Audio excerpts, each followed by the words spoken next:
Well then, frustrated farmer here. So we're down at Edward Seaweed, is that right? Yeah. And we're talking to this gentleman here about the seaweed fertilisers. So we can give us a quick brief on that, it'd be great. Yeah. So we've got the frustrated farmer here. He's ever so frustrated, he's got no grass. So he's come to have a bit of a chat to us.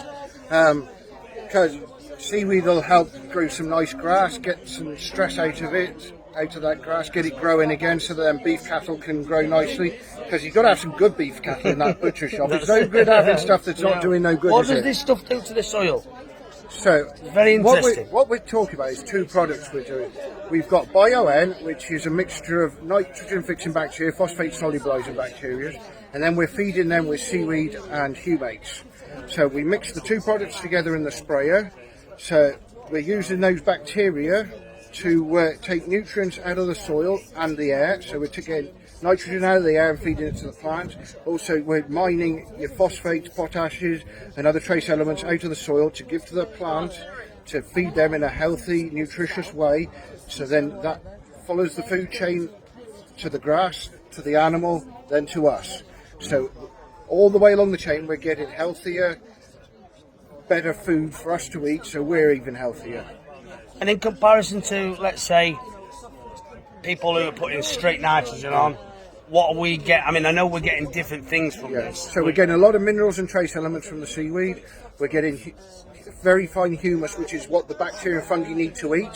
So if you put your muck on the field, it takes a long time for it to be able to be used by the plant. So we're getting very plant available or bacteria and fungi available food for them.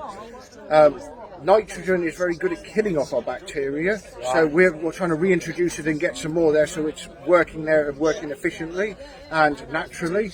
So it's a good all-round natural product. Yeah, and growth rate between this and nitrogen, are you getting a shorter, thicker crop in the bottom, or are you getting like... You're going to get a shorter, higher dry matter grass, if we stick to grass. Yeah. But it's got a lot more nutrients, minerals, trace elements in there.